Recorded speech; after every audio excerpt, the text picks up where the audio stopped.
Welcome to Monetized Media. On today's episode, we have Kent Auslander of HotRoute.tips. So, HotRoute.tips is a video game tips website for the very popular Madden football game. Kent and his partner, Throne, who is a famous YouTube gamer, and Kent himself is a professional Madden player and a college basketball coach, I'll add, have built this site and they sell ebooks and video deep dives into how to achieve expert level success in Madden football. They promote the product and the website through their audience on YouTube, Twitch, and Twitter. Jason, what is it we like so much about Kent and his business? Number one, I like his approach just in the fact that he's a very modest guy, very fun and easy to talk to. And I think that probably comes across in his videos, which have grown to be extremely popular. So I can imagine when attracting new potential customers to Hot Route Tips, and you see someone's approach as the way his is, and you will see in the podcast, it probably attracts plenty of people into the funnel for Hot Route Tips. Number two, it feels like they're in an MVP part of their business. You know, they came in, and it's great to kind of see where it is, and you can tell it's going to take another step. And Kent goes through some of the thoughts of where they're going to go to scale this up. Number three for me is, as I mentioned before, I'm jealous that they do not have to do such deep dives into SEO and all these things that are so crucial that for many other businesses that they can just use their social platforms in order to help facilitate and grow the business here out of the gate. But will they need SEO in the future? Potentially. That'll have to be, we'll have to see that down the line a bit. All right, so listen now as Kent dives into what it's like to turn a passion into a business, the difficulty of dealing with things like customer service requests when you're selling tons of products, and then the payments bug that almost derailed his entire business in their second month of existence. On to the interview. All right, want to welcome on Kent Auslander of Hot Route Tips. Kent, welcome to the show. Hey, I appreciate you guys having me on, man. I think it's going to be a fun show, and I'll try to be as entertaining as I can be. Yeah, no, like it. We've been looking forward to this one. So I guess give our audience the origin story of, I guess, both you know, as a professional Madden player and now a respected leader in, you know, Madden tips, right? And then also Hot Route Tips itself. You know, give the origin story. Who is it for? How does it make money? How did you grow your audience? Sure. Yeah. So, I mean, starting with Madden, it's a funny story, actually. Back in Madden 15, I didn't play Madden. Like, I played Madden growing up a little, but not much at all, especially like from like Madden 10 to 15. I really just didn't play. My little brother gets it for Christmas. He starts playing Ultimate Team, and it was just really cool to me. It was a completely different type of Madden. We were talking a little bit before the show about how it's just a completely new game, and Ultimate Team just was really cool. I loved card games, like trading card games growing up, so it really appealed to me. And it kind of just took off from there. Started playing a little bit, kind of grew to playing a lot. And then Madden 16, they came out with the competitive like circuit. And being a college basketball player, I love the competing stuff. So I figured I'd give it a shot. Didn't do too well in Madden 16. Madden 17, it started to be a little bit better. And then Madden 18, I was able to really break onto the scene. I won my first tournament. And that helped me qualify for a few majors. And then that's really how I grew on like the professional side. Kind of went from there. And then I wanted to really monetize when I was kind of popular. So I was having success on the competitive side. I figured the best way to sustain that would be something a little bit easier, like, because tournaments can kind of fluctuate, right? Sometimes you play well, sometimes you don't. YouTube, Twitch, that was a little bit more stable. I could take my popularity and help grow it. So I started streaming a lot more, started doing YouTube, and I sold ebooks just like through my Twitch, just kind of like typing them on a Word document. And anyone who bought them, it was like $5 to subscribe, you would get it. And then I actually got acquainted with Throne, and he helped me start selling ebooks on PayHip. And we were plugging them on our YouTube, and we just started crushing it. And it was like, man, we're selling a ton of these. Like, this could be something big. And there was really like no other YouTubers out there that were really competitive. Like, me and Throne are probably two of the better players that are actually doing YouTube at this time. And we're like, we have a market all to ourselves because we can go on YouTube and plug our ebooks, and these guys are coming to watch us play to watch competitive Madden. They just go perfectly together. So we talked it out. We decided to make a site together, and that's kind of where that came from, was just starting to sell ebooks and just growing from there. And then we put together the site, kind of similar to a couple other sites, but just what set us apart was the fact that we had popular YouTubes that no one really on the competitive side had. So one side, you could be a YouTuber, but you didn't really play the game competitively, so you couldn't really offer ebooks. And on the other side, you have a bunch of competitive players, but none of them are really doing YouTube. So we were the only two really at the time doing that, so we were able to kind of grow it from there. Give our audience, I know Throne's big time in the space, but explain, in 10 seconds, Throne to our audience. Yeah, so I mean, he's a huge Madden YouTuber, much bigger than I am. Also a good competitive Madden player. He hasn't really actually competed that often, but like when you go into weekend league, he's getting 23 out of 25 wins, 24 out of 25 wins, like pretty routinely, which is what most people that come to our site want.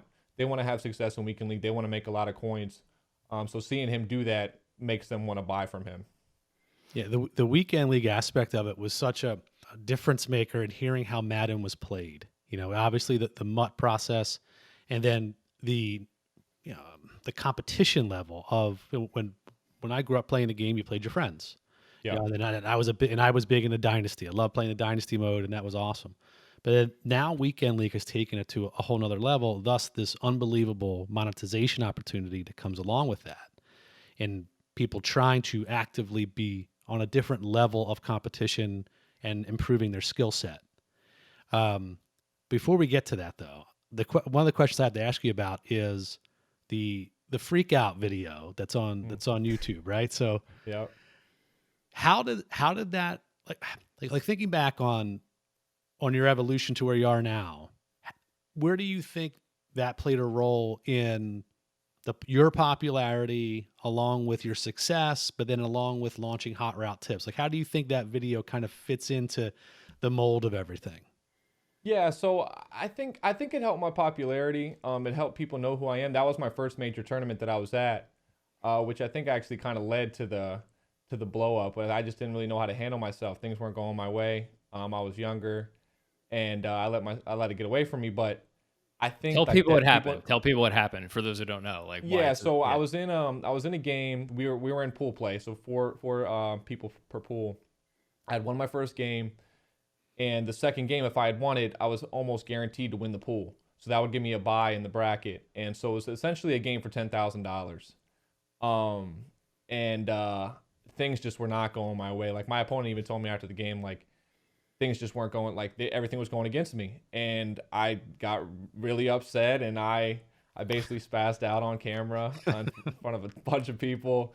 YouTube views are in the millions on it. So it's something regret's a hard word to say, because I do think it helped my popularity. Would I do it again? No, but I do think it helped people know who I was, because it was my first major tournament, so people knew my name, and I've honestly gotten recognized just on the street from people like, I know who you are. I've seen you before. And I was like, you probably saw my Madden video. Do you think? Because it's amazing when you begin to see. I mean, you're a Division I athlete. I mean, you have to be an unbelievably competitive human being to make it to Division I level. Mm-hmm. I mean, is that? I'm imagining. 'Cause I know I can fly off the handle at times too, and I've never played at a D1 level, and I'm always super competitive. But yeah, I'm guessing that's where it is. That level of competition just is such a bright fire that, like, hey, sometimes when it's not going your way, you go off. Like when you're younger. Mm-hmm. Yeah, it's that passion for it for sure. And I think like when you're a basketball player or a football player, whatever that is, you kind of get that stuff out the way as you're getting better and better and better, going through high school, playing travel and AAU basketball, stuff like that. I mean, I guess in a way, even though I was older, this was my first major tournament. This is my brand new experience for it. So I didn't act as maturely as I probably would in a basketball game where it wasn't going my way. So that's probably what I would compare it to. It's just like an early, crazy and competitive, high like reward situation, and it got the best of me for sure. But it worked out pretty well though, still. Oh, definitely, yeah. No, in the long run, it was all good. So it's clearly a passion project for you, and you talked about making that leap from um, hobby to a business, right? Mhm. And I think you and Throne coming. It sounds like you and Throne coming together was kind of like the start of that, where you guys realized like, hey, we both have a following and a unique expertise here, and people want to hear this. So dig into that a little bit deeper. Like when you guys made that decision, how are you thinking about it? Is it like, hey, we're just going to monetize this on the side? We want to build a process and be really systematic about how we do this. Like you guys have a really unique setup that has gone beyond just like, hey, we have an audience, we're going to sell this for $5. Like dig into that process when you really started Hot Route Tips. Yeah, so when we decided to start the website, our goal for it was, okay, this is how we're gonna make, like, this is gonna be our job. This is gonna be our careers. This is the thing that we're gonna use because, like I mentioned earlier, competitive Madden, like that can go either way. If you don't play good, you might make nothing for the year. That's not stable. YouTube, more Twitch, more stable, but even that, like views can fluctuate, and that stuff can come and go. With Hot Route, that's something that we felt like we could be stable. We could build a yearly audience that people want to get better at the game of Madden, because every Madden is different too. So the people that are coming for Madden 20 are going to come for 21. They're going to come for 22 the majority of the time. So we felt like this is how we can turn this into a career. And as far as like the ins and outs of how we were going to run the site and monetize it, there were other sites at the time that we could kind of base off of. We felt like a subscription service was the best way to go, because that way the customer can get the most bang for their buck. They get everything on the site if they're subscribed. We do offer like individual ebook sales, like I was doing when I was on Twitch and YouTube before Hot Route, but it doesn't feel like the customer's getting as much as they want from it. It's not quite as worth it. So we wanted to do a subscription because we felt like it was best for us making money, but it was also the best for the customer. They can get the most content available to them. So I guess there's a positive and a negative in there. One, the positive is you get that recurring revenue, I imagine, the monthly and yeah, annual subscription, so you can plan and know what your run rate is and all of that, which is way more important than, or way better than the peaks and valleys of YouTube income or certainly tournament winnings and things like that. But then on the yep, flip side of that, you guys have to create content each year. yep, There's no shortage of people online who they create courses, right? And some of those are really evergreen. How to invest real estate money. You pay $500 for the course and they could sell that for the next decade. yep. You guys have to keep going back to the well, not only every year, I imagine during certain updates and things like that. Mhm. How do you balance the, playing and staying competitive, playing as a hobby, right? Running the business side, but then also having to kind of remake the bread every so often, so your audience like wants to keep paying you. Yeah, I mean, honestly, you hit the nail on the head right there. That's by far the toughest thing because, like you said, the game's going to change every year, and so we have to create new content for that. Updates can completely change the game. Like I've released stuff multiple times, and then they'll drop an update, and it just completely, all the videos I recorded, all the write-ups I had, it just doesn't work the same way. So I've kind of had to pivot with that. And we kind of just roll with the punches with it as far as that goes. We try to create as much content as we can. We do what we can. Whenever updates come, we'll make notes to things like, okay, this isn't going to work quite the same way. Here's how you can fix it. Stuff like that. But yeah, I mean, you have to play the game a lot to stay competitive, to stay at the level, to be able to create the content that people actually want. So it's tough, but what we've done in the past, we've changed it a little bit here and there. We reach out to people that play a lot as well. So like I have a lot of professional friends that still just play competitively. They don't do YouTube, they don't do Twitch. So all their time is spent trying to get better at the game. And what we'll end up doing a lot is I'll pay them for their setups, their different things that they do. I'll practice with that, get really good at that, feel comfortable with that, almost to the point where it feels like it's my own. I know exactly the ins and outs of it, and then I'll make the content on that. So if I don't have time to play 10 hours of a day, well, they can come up with the scheme for me. My background and my expertise of playing the game so much, I can pick that stuff like up really, really quickly. If you tell me a scheme, I'll understand it. I'll understand why it works very quickly. I'll get comfortable with it. And then I feel comfortable releasing an ebook for someone to use as if it was my own. How long? I mean, these ebooks are pretty in depth. Mhm. Just going through one earlier. I believe it's like a dozen videos along with a serious walkthrough of text and directions. Yep. How long can one of these ebooks take you to build out? So something I actually struggle with is how long to make those write-ups. I've kind of gone back and forth with super detail. That's probably one of the ones you're reading now is a lot of detail to a lot less detail and just putting it all in the video. If I'm doing a lot of write-up, then it probably takes me longer. But I would say it would probably take me about 24 hours of time, 30 hours of time. But it can kind of range just because sometimes when you're recording the videos too, they just don't come out the right way. The variability in the game can cause it to come out a little bit tough. But yeah, I would say about a strong 30 hours into each ebook for me. But yeah, the write-up in the video is something I've really struggled with. This next one, I'm actually coming out with one next week, is going to be less write-up, more video focused. Because you don't want it to be so in-depth that it's over the heads of the people that are buying it, right? Like that's almost pointless. Because what they want is they want to take the work away from them because they can't play as many hours as they may want. They want the quick, okay, this is how you can be good really quickly. So if I'm giving them a ton of write-ups, that's going to require them to do a ton of reading, ton of studying. That's almost besides the point. Like that's almost a waste of their time. So that's something I've definitely tried to balance with. What's the record for time that you put into something and then all of a sudden, Madden nerfs, that scheme that you build out to the customers? I don't know about a record time. I mean, I did our first defensive ebook of the year. I did put a ton of time into. This year is really tough on defense. That's something people really wanted because it was really hard to get stops this year. So that's something. It took me a while to release it. I didn't release it for like the first couple months of the game because I just didn't want to. I didn't want to release a product that wasn't very good, and people were struggling to find defense. I finally felt like I had something good, and I think within 2 weeks there was a change to it. Now it wasn't completely like nerfed or anything. People are actually still using it now, and this was released back in like October, so it's still good. But they changed it, and I was pretty frustrated with that because that was a lot of video, a lot of time, and I had to. What I ended up doing was just making like some notes at it because I think it was something that didn't require a video, and they could understand it just for some notes. But that one was a little tough.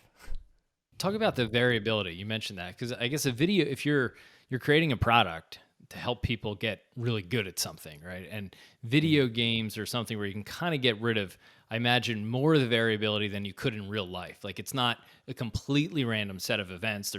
The games are programmed in a certain way, and I'm guessing that a lot of what you guys do is like pick up on the way, certain schemes are programmed and they're going to react predictably most of the time. But then there's those variables where someone's playing in a game and they're going to run something that you suggested in a certain situation and it's going to backfire. Do you hear from your audience? Like if, hey, I implemented something you guys did and this didn't work, like what is that given? And then just in general, like when it does work, what is the give and take like from your broader audience and your subscribers when they're paying for something they expect to be a certain way, and then either they're doing great with it or worst case, like they're not? Like how do you handle that? Yeah, so I would say the number one thing that we actually see is if people aren't having success with it, they're probably not doing exactly what we've said. Like they're missing out on something. Like there's The customer is wrong. I like it. Yeah, well, I mean, User error. It's tough because there's so many different elements to it, and this kind of goes in part with like how much detail I put in the ebook.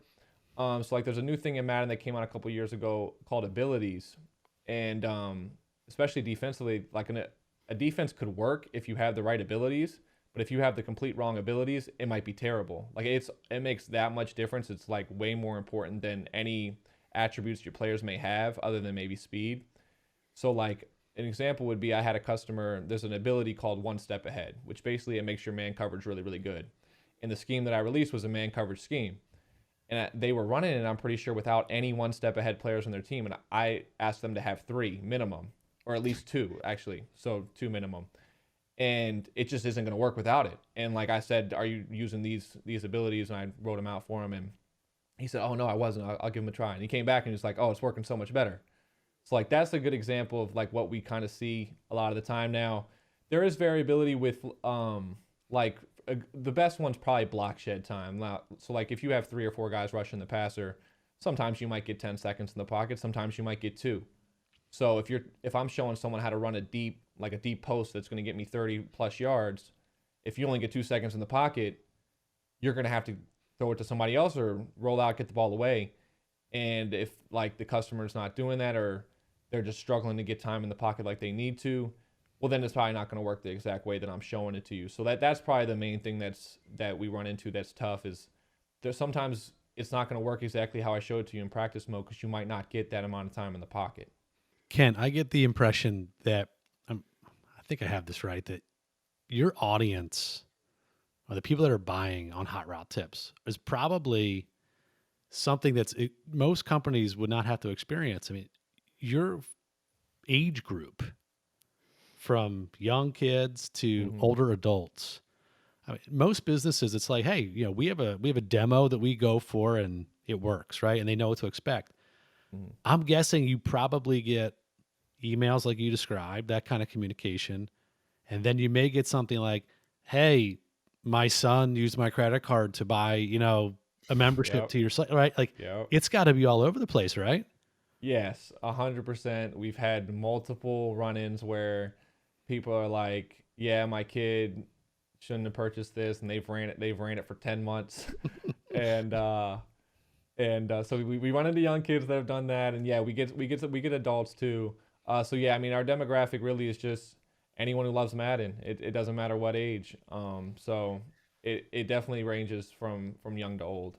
Talk about that for a sec, because what you were just saying about getting the email about the game itself, and then they're all customer service emails basically, right? How much of your time, as your audience scales, you run into that sort of email you can almost outsource customer service to? Hey, wrong credit card number, can't access my file, because those are like standardized things. But when someone's saying, hey, the product doesn't work, there's only I don't know, dozens, a small handful of people on earth who can actually answer the question adequately. Someone who really knows the ins and outs of the game. So how do you scale your own ability to handle those customer service questions? And as you guys grow the business, like, do you have anybody helping you on that side? Is it just the two of you guys?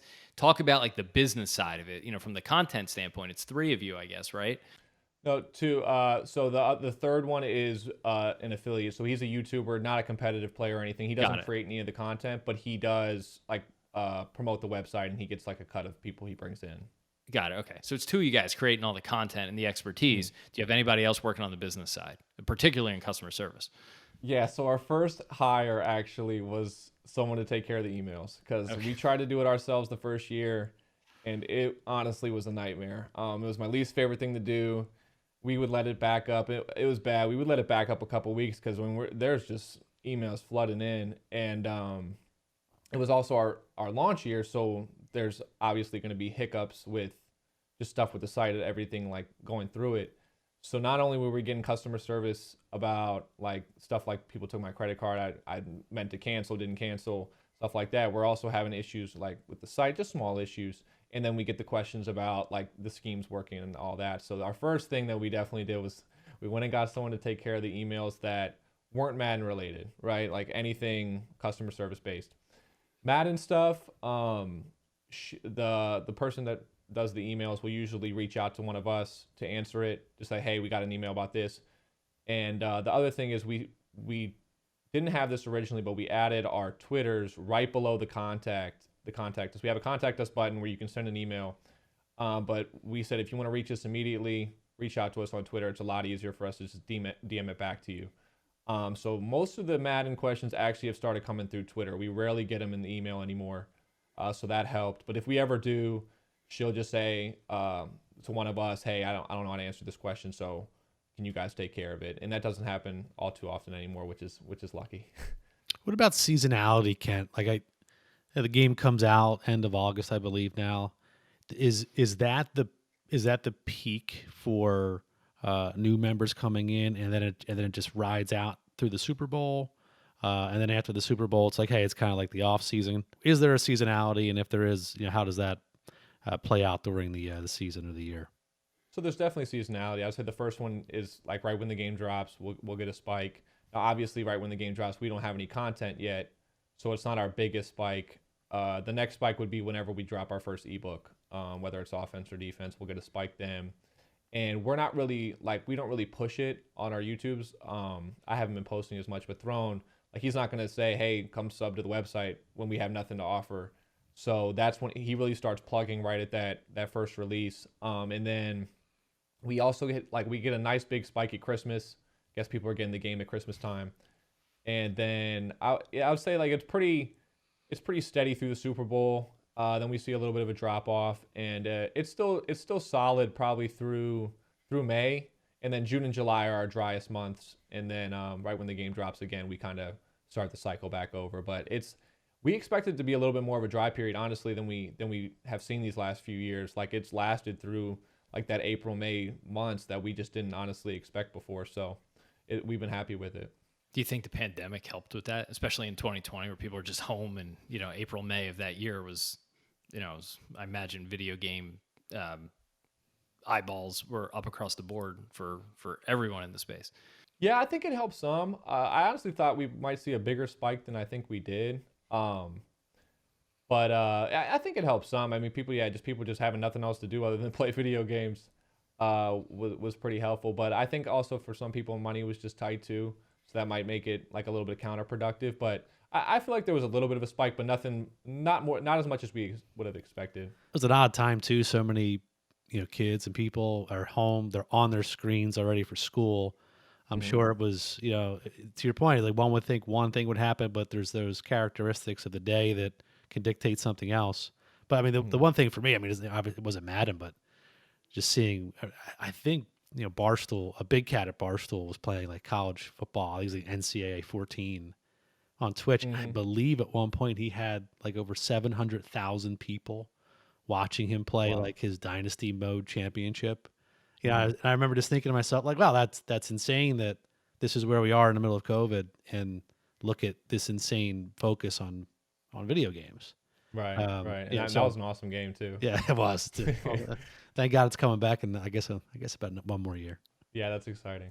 Talk about the growth of the gaming industry in general over the last decade and then the last few years, and it's now become, it's much more than a hobby and a business for people who are creators, but there is money flowing into the space.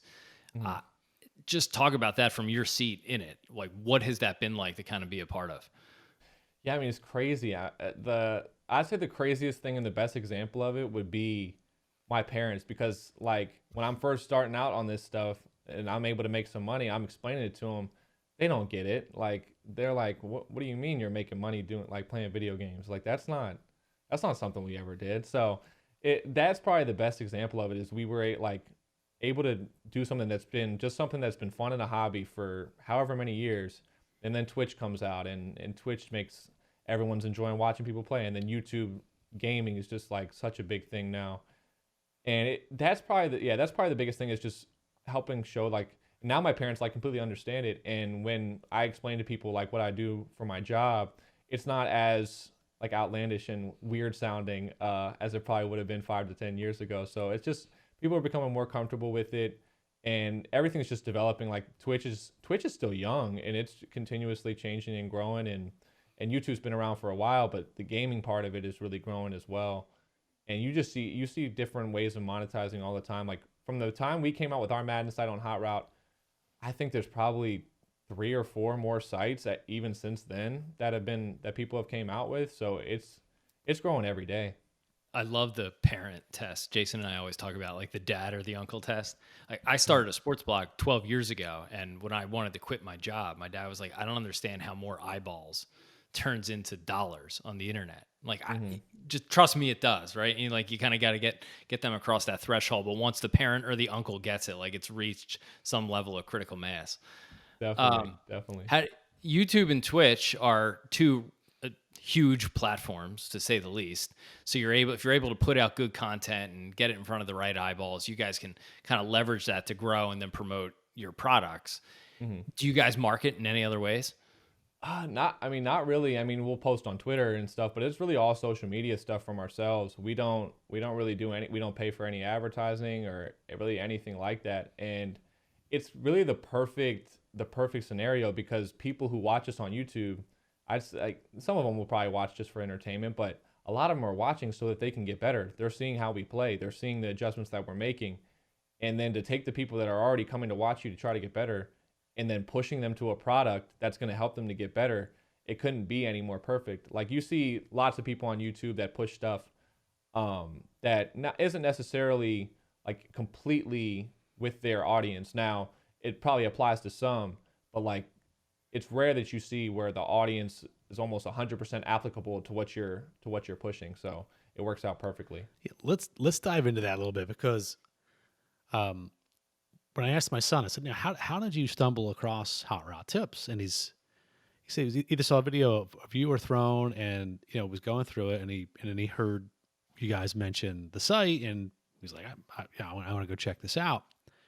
But I mean, I can't tell you how many times, because we were sharing like a YouTube account for years, that I would come across, and I'm like, oh my God, like some of these people are almost like charlatans in a way. They're yelling, they're screaming. Like the first 45 seconds of the gameplay video is them plugging something, and I would look at my son, I'm like, how are you listening to that? Like that's unbelievably annoying. And, it didn't matter to him, and, different generations, they just, they zone through it and get where they have to get to. But I guess, do you have a standard? What do you think the audience is looking for? And what do you think they recognize maybe from you and Throne on your videos that leads them to go, you know what? Yeah, I'm going there. I mean, outside of like your public tournament performance, there has to be another aspect of like integrity and feeling like, hey, this is whom I want to follow. Yeah, no, I think it's just, I mean, trying to be as likable as possible for one. I mean, just trying to be entertaining. I think that just being entertaining just helps bring them to you, right? Like you kind of want to root for them. You want them to do well. I mean, doing well in the tournaments, like you mentioned, doing well in weekend league where they can see your gamer tag, like you can't lie that, right? Like they can see your name right there. You can see you got 23 wins. That's something, your record and mud head to head. But also the gameplay itself. So like oftentimes when I was plugging it, I would strategically plug it right at a point where like, say I just released a defensive ebook and I have a blitz that comes in free that's really, really good, really, really fast. And as soon as I see the blitz come in there in the video, right, we get a sack, boom, I'm plugging it right then. I'm like, if you want to come in, like have a blitz like that, come over to Hot Route Tips and you can be doing the same thing. So like plugging it at those points is really important as well. Other things that like really worked well was the first second of the video. If I had just released something, maybe I'm putting a couple clips at the beginning of the blitz coming in and just saying like, hey, I just released this ebook. Here's the blitz. If you want to see that, like come right through, because you can skip through stuff in the middle. The first second, if you see that, like you'll probably stick around like, oh, that's interesting. So just the strategic placement within the video is, I think, the biggest thing in helping push the customers there. Without going into the mix or the dollar amounts, what does the mix look like for you guys individually? I know you have different followings, but in terms of like monetizing the actual accounts and the views you're getting on the accounts, maybe some of the Madden winnings, but then the business side of Hot Route Tips, is it mostly the subscriptions now? Oh yeah, Hot Route by far. Yeah, Okay. yeah, for sure. I mean, early on, it was the competitive stuff.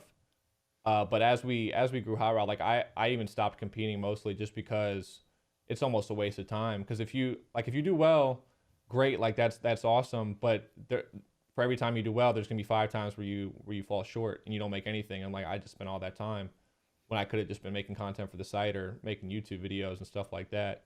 And I was actually just telling someone earlier today, like YouTube ad revenue is cool, like you make money off it, like it's helpful, but it's nothing compared to the audience that you're actually plugging to your site. Like it's night and day. Like just YouTube revenue wouldn't be enough to make it a career, at least at the size that I'm at.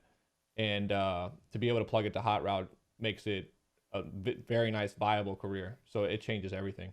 At what point into Hot Route did you know, like, hey, this is gonna work, right? Like, did you go from this is side income, like maybe YouTube is, to hey, this is a sustainable career? And then the other side of that coin is, was there a moment where you thought it was going to fail or wasn't going to work or it's not sustainable? Honestly, the first month we kind of crushed it, and we were like, wow, like this is something different. Now it happened to coincide with Thrones blow up on YouTube.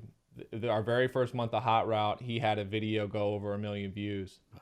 And I don't think he had one over 150K maybe before that. So he literally he matched up with the #1 ranked guy in Mutt the very first like week of the game. It was a crazy game that came down to the last second, and it got over 1 million views. And I'm pretty sure he had plugged Hot Route on it, and that helped it go crazy the first month. Now we did have a hiccup on the site a little bit the second month, which was just an issue with ourselves and our recurring revenue. So that was a little bit of a setback, but we bounced back the next month pretty well. And honestly, since then, we've been pretty strong on knowing it's a successful business plan, and we haven't really lost any confidence in it. Now there's things that we want to change and be better at, of course. But as far as the success of it, we haven't really doubted it since that first month. It's not really a great story for the for the podcast or anything. Well, no what was ups the and blip? downs, but What was the blip? The blip stands out. well, it was so our recurring just didn't go through properly. People that were supposed to recur, none of them did. So basically, we had to resell the people. Yeah, so we had to resell the people that were supposed to already have been there, right? Yep. Basically selling the product twice to them. But yeah, outside of that, that was the only blip. It was fixed the next month, and we were good to go. So was that game on like live streaming on Twitch, or like I imagine are you guys always recording your matchups because you're not sure who you're going to get matched up against in weekend league? Because that obviously becomes truly something to utilize. Yeah, so it's actually a really interesting story. I'm glad you asked. I forgot this is how he got the game. So we weren't recording. He wasn't recording. We were just in a Discord party, just talking with each other. It was late at night, probably midnight, 1 a.m., something like just playing online. And he matches up with the #1 player who we know. We're actually kind of friends with him. So, and we were like, oh, this is going to be a good game. And he, I think he started out down like 14-0, still not recording. And I think he quickly ties it up at 14. Somehow, like quick score, maybe like in like a turnover score. Ties it up. I was like, dude, you should be recording this game. So he uses the feature on his Xbox to record like whatever the last 5 minutes or whatever, gets it back to the beginning of the game, turns on his recording, records the rest of it, and it ended up being the most unbelievable game. And then I guess he finished the game like 1 a.m. We don't usually post commentary, but he did like a fake live commentary post-com for it. Did that, edited till like 8 a.m. the next day, stayed up all night, and then dropped it the next day, and it went crazy. So if he hadn't recorded that game, I don't know. He's a great YouTuber, so he probably would have blown up somewhere else, but who knows if it would have been later that year or the next year or what, because YouTube just is crazy how it works. But he was able to get that game, and the rest is history. All credit goes to you for recommending to record it, right? He definitely said thanks. I tried. He had to win the game, and it had to be an exciting one. But no, I'm definitely glad I told him to record it for sure. That's awesome. You just hit on something. So the game was at midnight, right? 1 a.m. Something big happens, and you attack the moment. He does it overnight, working through 8 a.m. the next day. This is a time intensive, space you guys are in.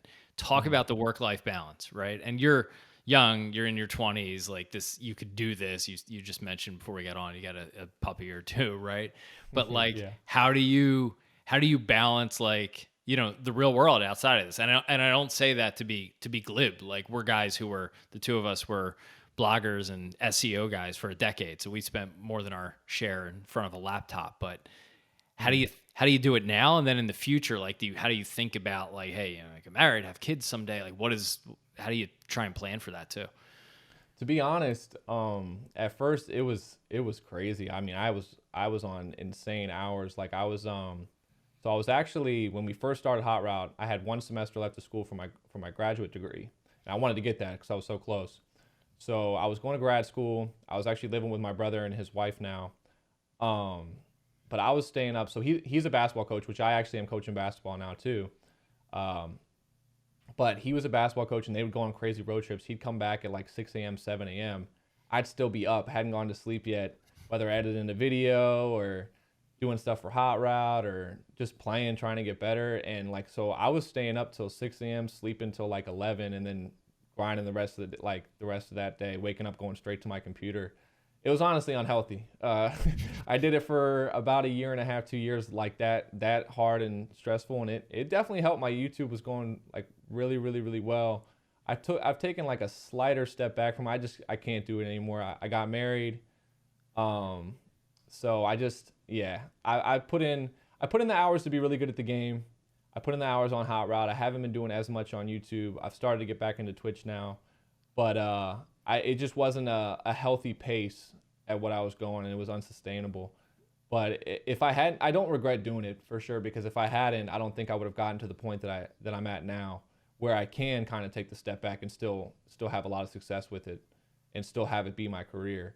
But it was rough for sure, because I'm balancing school with all that stuff, and it wasn't easy. Yeah, being an assistant coach now at a Division I basketball program too. I mean, I'm sure that's pretty intense as well. Yeah, it wasn't the easiest year either doing that, because we had a lot of travel and stuff. But the ability, kind of how I talked about earlier, I played the game a lot before the season started, like a ton, August, September, October. But those months in between, from like November to even like March, like those 4 months, I'm reaching out to my competitive Madden friends who are locked in still, and like they're flying me in the stuff that I need to know. I'm playing with it enough to be really good with it still, or good enough to that I could give content, probably not at the level that I want to be at or that I'm used to being at, but still good enough to definitely help like get people to where they want to be in weekend league and give the content that they're looking for on the site. And that was really what my goal was. Like, I never want to cheat my customer and give them something that isn't what they're looking for, isn't good enough. So that's where the balance came in, was reaching out to friends more than it just being my own stuff, and just paying them for it, and then kind of turning it into my own with my own practice with it. Are you still coaching, or are you all this now? Still coaching. Okay. So basketball is still a passion of mine, and I had missed it when I was doing all those hours on Madden. Like, I'm on a computer in a room by myself 18 hours a day, and I enjoy interacting with people. So to be honest, it was a little bit depressing. Like, I suffered from a little bit of depression because I'm just in that room, and like I have my lights for when I'm recording on me, but behind me's got to be like dark. I can't have like bunch of lights on, so it's a little bit gloomy if I'm in there all day. And I did it for about as long as I could, and I couldn't take it anymore. I had to interact with people, and I don't want to like downside. Like, I don't want to make it seem like it's a bad job or anything, because it's great. But like the downside of it is you're not interacting with anybody, and that's pretty much all day, every day, and that gets a little old. It's a great catch, because I mean, anyone who starts any business to really be successful, you have to go. There's a time where you have to go all in, right? Mm-hmm. And it might not be forever, but there's something you got to get through. You got to get off the ground and get enough. I always feel like it's you get enough traction to keep moving, and then you can kind of like take your foot off the gas a little bit. But getting that traction is really tough. You can't stop stomping your foot on the gas. But it sounds like you came to that conclusion quickly, which is probably good in the video game space, because to your point, like, to do it really well, it requires like you to just be sitting alone in a room for most of the time, if anything, chatting with somebody else, and that's about the extent of it.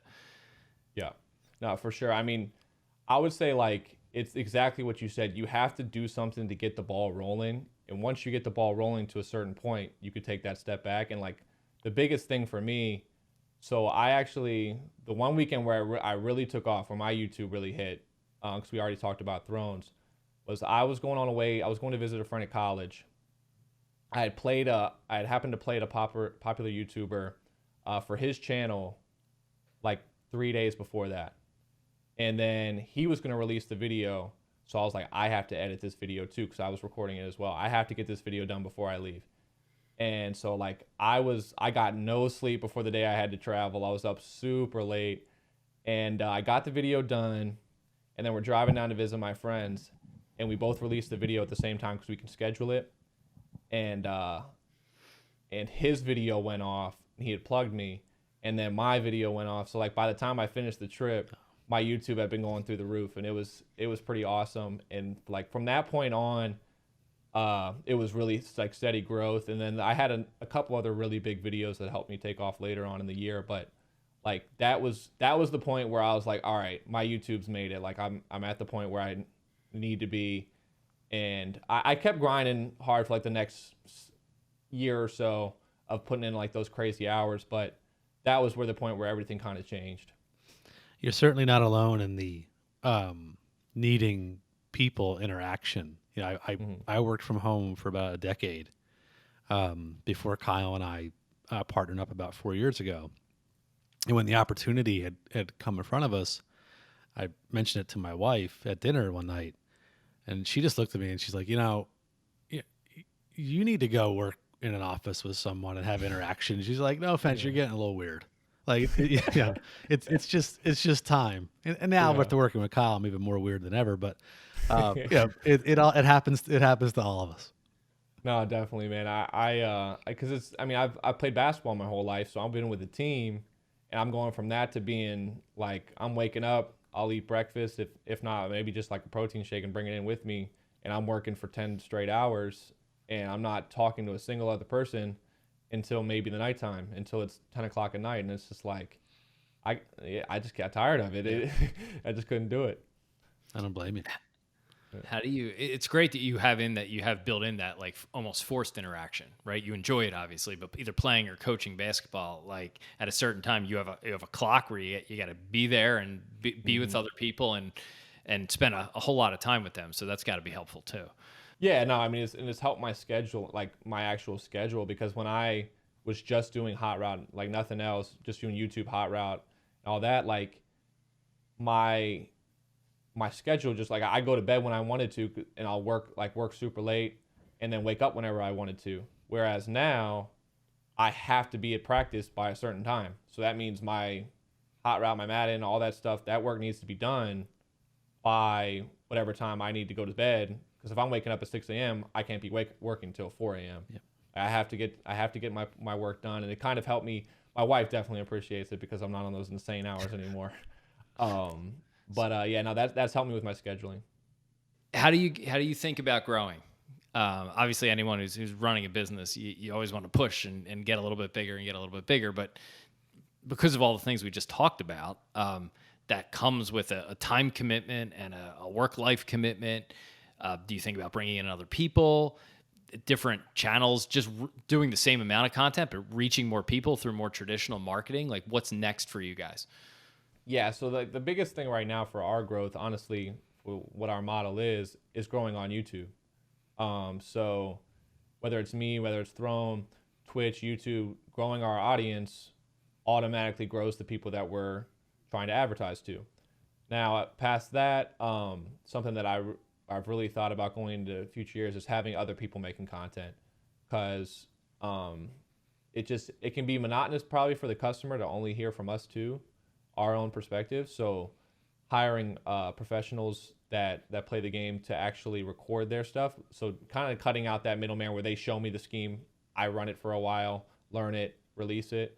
Just going straight to them, hey, do you want to release this? Now the catch with that is finding people that are, because it's not their business, they're not going to take it as serious as we do. So people that are actually going to create content that is worth watching, worth it for the customer, actually that are just actually going to do it. You know, like because they'll just put you off. Like I'll do it next week. I'll do it the next week, and then all of a sudden we have 3 months where we didn't even really like release anything. So then like that can be tough. But that's the biggest thing of growth I think that I've thought about is bringing in other people so we can get more good content on the site and save us work on that end, right? Because like I said, the way that we can actually grow our customer base is growing on Twitch and YouTube. So if I don't have to worry about making all the content on Hot Route, that's more time I can put into growing on YouTube and Twitch and growing the customer base. So those are probably the two things that are the biggest for us. Now, Ken, I haven't heard TikTok yet. So is that is it like, hey, you know, it's something we really haven't gotten into, or yeah, of course TikTok works. You know, we just not top of mind.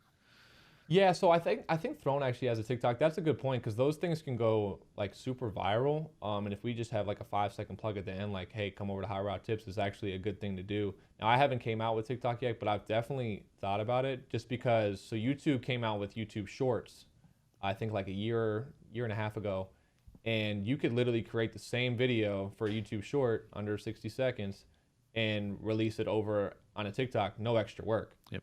So that's something I actually really, really want to do. And I think that would be good for us to be able to plug the site on that as well. And that's another customer base that maybe we don't have that following on YouTube that we actually could get on TikTok and help grow it as well. Yeah, I have a background in sports blogging, and I hit a point about 4 years in where I was doing almost all the content with like one other person chipping in, and we would get, I guess, similar to video games, like sports are passion for people, and there's a lot of people who want to write about sports and they're happy to do it for free. But it's like, unless you're paying someone or like a good rate on a consistent basis, the reliability, like you just can't count on it. It's nice to have it, but you just can't count on it. So I see a lot of similarities there. And I know like once we hired our first full-time content person, it really changed the game, because then we could focus on those things like growing the audience, not just spending all day doing the content, but like growing the business part of it and things like that. Definitely. Do you I forgot what I was gonna say. So in terms of growth, like have you thought about bringing on like other YouTubers as affiliates? I know you guys said you have one who's listed on the website, but have you thought about opening this up to, I imagine there's a very long tail of people who are playing Madden and creating Madden content on YouTube, and maybe some of them are getting 500 views, 1,000, 5,000 views, but like if you total them all up and they were all mentioning, hey, I learned this from Hot Route Tips, have you guys thought about that? Yeah, definitely. So there was actually one guy that we really, really wanted as an affiliate. He fit perfectly with us, with the same like that competitive player fan base. Another website actually beat us out for him. So, yeah, that's definitely something we thought about. Now we want to make sure we're picking the right people that have like a similar audience, because like there's people that will watch Madden YouTubers just for like their entertainment, their fun, but they're like the actual YouTuber isn't a great player and they don't really care about that. So it's almost a waste for us to get someone to plug the website for an audience that just doesn't care about getting better, right? So we need to like pick the right people. And then also the other thing is that there's already so many that are already affiliated with their own sites, whether it's they have started in the last few years since we've started, whether they're making their own content or we've just gotten beaten out by other sites. So something we've definitely wanted to do, but just haven't really found the right person outside of the one main affiliate we already have. Ken, have you Enthroned been approached by people who want to potentially acquire the business or who want to invest in the business and see that growth opportunity, saying like, hey, bringing in those extra people, but hey, why don't we build in a production team to take all of that off your hands and the new talent's hands, and getting things out and growing it in that way? Have you ever been approached in that sense? No, not yet. But if we got approached by the right person with the right, like with good ideas, then we definitely be open to it. Just because anything that can take like the stuff off our plate that we don't necessarily enjoy, and allow us to focus on the stuff that actually matters, whether it's making content on Hot Route or making content on YouTube and Twitch, that's something we're definitely interested in. Which is why we were so quick to hire someone to take care of our emails, because I'm spending 3 hours answering emails, and they're all the same question, like that are just super easy answers, and I'm just having to go through them and answer it, and you have to do it in a professional manner. So yeah, so anything that can take our time away from it. So if we got approached by the people with the right ideas, we'd be definitely open to it. What about it? So you mentioned like all the stuff that content folks don't want to do besides just customer service. There's like bookkeeping and things like that. Do you guys outsource that? Do you do it? How's that process been? So I had been doing it since we started, until this past tax season. I actually hired somebody because the taxes just got out of control, and I'm like, all right, I'm done doing this myself. Now I still do some of the bookkeeping stuff. Like I'm the one who pays out the affiliates and does payouts and stuff like that. But that's relatively easy. It's just really just hitting a few buttons most of the time. But yeah, the taxes I had to start outsourcing that this year because it just got too difficult and too complicated, and I don't even know if I'm saving as much money as we can. And actually, we could have been saving more. So I'm glad that I hired them because they gave us a couple tips that we could be doing. So that was helpful. What's the total team look like? You said you got a CS person, you outsource some tax help, and then it's the two of you guys. Is that it? Yep, that's it. So it's me and Throne. We have one person who does our customer service, and then we just hired the accounting firm that does our taxes. So Wow. What's the tool or service that you guys can't do what you do without? And maybe not Madden or video game specific, but to run the content piece or to run the business piece. Someone else might be able to take away as like, hey, I would like check that out. Yeah, or the editing piece. Yeah. Yeah. yeah, I mean, I would say like our editing software is huge. I mean, we both use Sony Vegas, which is so like Vegas Pro, which is actually not the most common one that people use. A lot of people use Adobe Premiere or Final Cut, but we both use Vegas. So editing's big on YouTube. We got to edit our hot route stuff. All that stuff comes down to our editor. That's big. And I guess if you want to count as part of the team, Throne recently in the past year and a half, I think, hired an editor for his YouTube. So that's just for him. I don't think he edits anything for his hot route stuff, but yeah, so that editing software is huge. Photoshop's big. What makes that one so good? Like, what makes that better in Premiere, or is it just something you guys have been using and you're used to it? To be honest, Throne was using it. He taught me how to use it, and so I just stuck with it. I've actually looked into and thought about learning other ones because I've hired editors in the past, and they all pretty much use Adobe Premiere.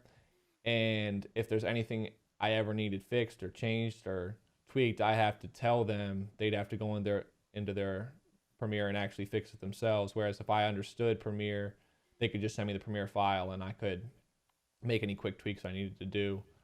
So that's one downside of using it, I suppose. But just really the comfortability with it and how I understand everything I want to do. If I had the choice, though, I actually would use Final Cut. I don't use a Mac, though. I use my PC that I built because Final Cut is widely considered the best. I think you can do the most with it, and it's probably the best one that you could use. So I would probably switch if I had a Mac. If you had to change one thing about the site or the business, what would it be? Change one thing about it. Well, there's some slight tweaks that we're just going to be making to the site and making the ebooks more I'd say easier to work through, to function through. We early on we decided to go with a toggle where you have it all on one page. And then each play or setup is basically a toggle. You open the toggle, it's got a video, it's got a picture, it's got words. And I think that a switch that we want to make is making the ebook a whole page, but each click takes you to a new page for that setup instead of having it be a toggle. I think that slows down the site a little bit at times. It can make it a little clunky. And then if you're reading it on a phone, it can be a little daunting because smaller screen. Like when I'm building the page for my ebook, I have a big monitor for my computer.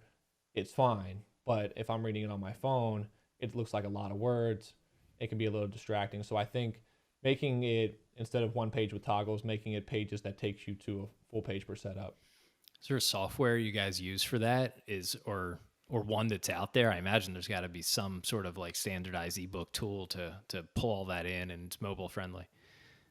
So our web developer, when he built it, he made it pretty simple for us that we don't have to do anything with coding whatsoever. It's almost like we're in Photoshop as we were building it, and he put together a template page for us to use how we wanted it. And now every time we come up with an ebook, we can basically just plug in our information to the template, make any changes, delete where we don't need, copy and paste, so he made it really simple for us in a way kind of like Photoshop, which made sense to us because we're so familiar with Photoshop doing thumbnails and stuff like that. So not really a software. We just used it's called a DV builder, I think, in WordPress. And inside of WordPress, yeah. So that's all we really do with it, and it's pretty simple for us. We can build it based on how the page looks right in front of us.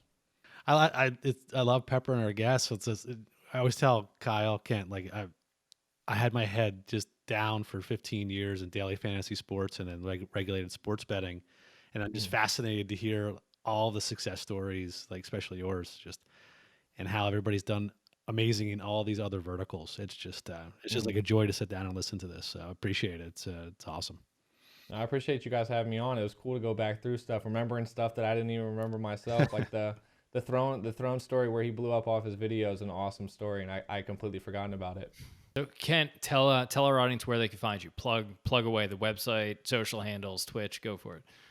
Yeah, so our website is hotroute.tips. My Twitter is K_AUS23. YouTube, you can just type in K-AUS. I should pop up. Oh yeah, Twitch, also K_AUS23. So the same as the Twitter.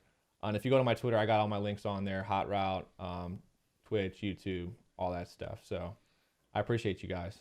Yeah, for sure. We'll make sure our producer adds it to the show notes as well, and we'll have it on the website. Kent, thanks so much for joining us. Best of luck growing the business. And I guess we got a new release later this summer with the new Madden coming out, so I guess you'll be busy in the fall. But thanks so much for joining us, and yeah, best of luck. Definitely. Thanks a lot, guys. I appreciate you having me on. So that was Kent Auslander of Hot Route, co-founder of Hot Route Tips, Chaos on Twitter, Twitch, YouTube, I guess, all the platforms. I'll check all the links in the show notes. Jason, what did you think of that? I thought that was fascinating. I'm always fascinated about like the different pockets and niches of monetizing your audience. Well, no, I'm jealous. I'm absolutely jealous because, like, we spent years like building out evergreen pages and SEO, and here's Kent and his business partner Throne, and like they've just got like the perfect ingredient of using YouTube and a passion that they have for Madden, and obviously, as we heard, some serious time intense commitment. I will say, like, over the years and watching some of the Madden videos, I obviously appreciated the editing that went into them, but now hearing it from Kent, oh my Lord, like that is serious business. So it was great. I really enjoyed sitting down with him and hearing about Hot Route Tips. Amazed like how much content, how many games you need to play to get enough footage to have workable footage to talk about. I don't know the exact process of, how much is recorded and how much is thrown out, but I imagine there's a lot on the cutting room floor just to be able to get really good usable content. You're basically like recording your existence playing Madden, waiting for the opportunities to walk through something that you can explain and show other people how to do it. It's pretty nuts. One of the things that we keep hearing now in these interviews, which probably isn't surprising, but wasn't like top of mind when we started doing this, was this aspect of integrity. Not that we expected people to not have integrity, right? But how important it is to really building that connection with the audience. And I think he really hit on it when my mind immediately went to, oh my God, give a link to everybody who's posting Madden videos on YouTube. They can undoubtedly make more money doing that. But to his point, is like, yeah, what he was being kind, but most of the people playing Madden on YouTube suck at Madden. And you don't want to have your brand associated with their, suckitude, which is a really, interesting way of thinking about it. And it seems like they choose individual affiliates who they know are at least quality players. That part to me really stands out. No, I totally agree. He was definitely polite about it, and I can see how that would, quote, hurt the brand, in that way. We didn't get a chance to get into it, but I do wonder, as technology and everything, continues to improve, and the ability to have these types of contests and, MUT level championship, things for Madden that are easier to enter into and are not in person, and they're, large prize pool kind of things, right? We heard from Kent that he's kind of backed off from the competition circuit because he wants to put that time into hotroute.tips. But I'd love to revisit with him maybe in a year or two when we do see that all of a sudden, you go on your Xbox or your PlayStation, and it's like, oh, enter into, $500,000 Madden tournament this weekend. If all of a sudden here comes Kent back, because it may not be the prize pool that attracts the person, but it's the ability to have exposure And so I'm excited to see where the industry goes and to see how he and Throne grow their business with Hot Route Tips. I'm definitely fascinated to see it. And with my son playing Madden like he does, it's going to be on the forefront of our TV screen. Yeah, the growth of video games and esports is not. I know we know it's big and it's a thing, but I now really would like to dive into it more and just really understand the intricacies. Because what you hear so much about players becoming professional gamers, which he was, right? And I guess he still can be if he decides to hop into tournaments and really, go around playing these circuits. But almost to me, what I heard there was like, let's liken him. He's a basketball player, so this will be an easy analogy. Let's liken him to an NBA player, right? And what he has decided, think about the economics of video games where it's at right now. He has decided that he could be the professional player, but he can make less money less consistent money at least, being a professional player than teaching other people how to play. So if that was a basketball player, be like, you know what, the Bulls contract is cool, but I'm better off making, how to dribble DVDs and hosting clinics. And there has to be a point, to your point about these Madden tournaments, where it becomes the highest level gamers can get that consistency of income. And it's probably why you're seeing, I know we're here in Philly, the Sixers and all, some other NBA teams own a 2K sports team, right? And they pay these guys, they feed them, they treat them like they're regular athletes. And I guess the reason is like, it's risky for some people like this to go out on their own because you can go months without a paycheck, even though you can get a big paycheck in between. So the idea of working for a team, and I think we're starting to see that infrastructure being built up in gaming where it actually requires infrastructure. Imagine if the NBA just required a bunch of guys to get together, and if you didn't make the playoffs, you didn't get paid. Like that wouldn't work. Yeah, that was a hands-on view, I think, of where you can see where esports is going, and that conversation had literally nothing to do with esports. Like it was about his business, but man, your brain just directly goes to holy smokes, like this is pretty insane. There's going to be some top level people just living in tournaments, national types of things, making unbelievable money.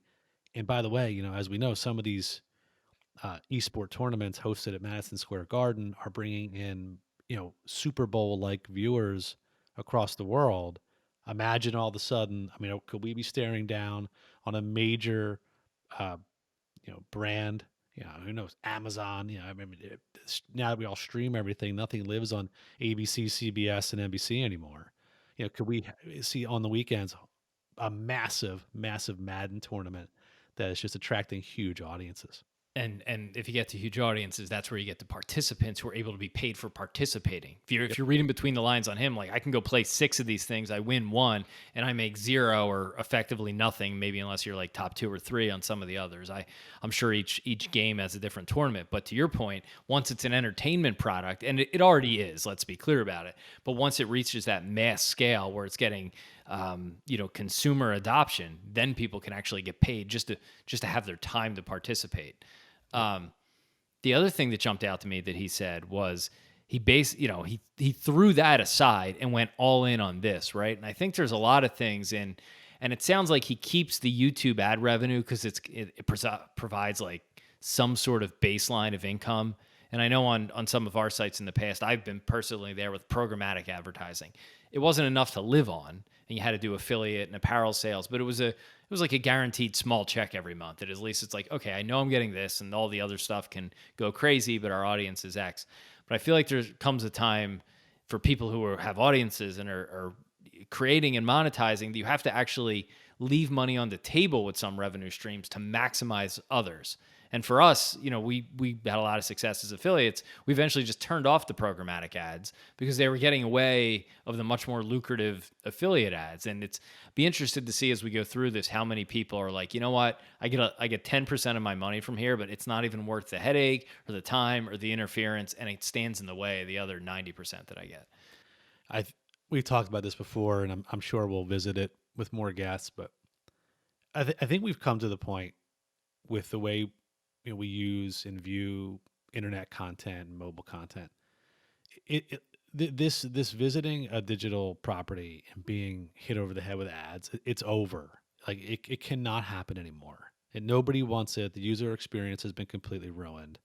I think finally the feedback is working its way up the chain, and probably as the exciting part is that normally when this happens, technology steps in and we begin to find new ways of doing things and monetizing things.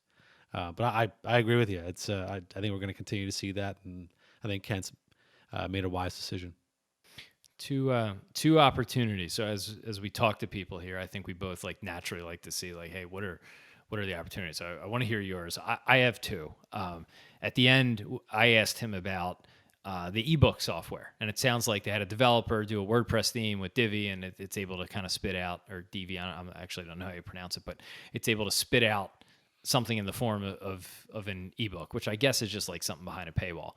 I know there are course plugin softwares you can use now. Certainly, like actual ebook software.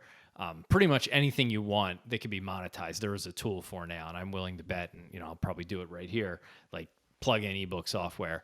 It sounds like he could probably make his life easier, not only with the ebooks, but some of the other stuff they do. It sounds like it's a very manual, custom process they have. You could probably get some things that scale better and make your life easier, just by using off the shelf stuff. The other one I thought of was, when we asked about growing, he immediately went to creating more content. How do I hire someone to create more content? Which I get. Like I gave him the example of I've been there. You have to finally get over the hump to bring somebody else in, because more content means more audience. But his content is so good and such expert level that I'm willing to bet that the audience of people who would want to pay for that is probably 3 or 4 times the number of people who are currently paying for it. And there are marketing channels out there, be it SEO for Madden tips, certainly affiliate, which we talked about, and he wants to preserve that integrity. But people who are actively seeking this information through Google, through paid ads, like paid search intent ads, and just other avenues where there are really interested, engaged Madden people who would love to see this message. That to me is something where I feel like he could double the amount of subscriptions in a year by creating exactly 0 content if you had a growth marketer or something like that, especially with recurring revenue, because you can make money, you can break even. If he knows how many people stay on after the first year, you can spend up to that first year or more dollar amount to acquire the person, because they're going to stick around for 2 or 3 years and they become profitable. That to me is like the next step if I were sitting on top of that business. I totally agree. I mean, we mentioned TikTok to him on the show. The ability here to run ads at a targeted audience, and especially with the performance that he and Throne have had, I definitely think it's worth it. The SEO value of the videos that they're having on YouTube, building out descriptions and link backs to hot route tips, and then having an SEO play on the site, certainly something that I think I would be, attacking. But with that being said, it's where you are in the business that you then want to go after that. I think right now they live a good life. They're young, right? I mean, he just got married. He has a puppy. It's funny this for them might, I don't want to use the word good enough because that sounds average. I don't use that term average, but for where they are in their life, I think this is good. If they were, our age, 30s, 40s, you begin to look at more of an all-encompassing attack mode, and I could see, so it's just where you are, but there's definitely opportunities there that I think they'll grow into and go after. The one I mentioned too on there is I'd love to see if they would be interested in that, taking on an investment or potentially acquisition opportunities, because hearing how time intense the production is, to be able to take that off their plate and then allow their creativity to really go to the next level will be really interesting to see how that could help grow the business as well. Yeah, totally agreed. Yeah, that was really interesting. Please subscribe wherever you listen to your favorite podcasts. And go to Monetize Media to find this show and many others, and content from these and other episodes as well. Hope you enjoyed the show.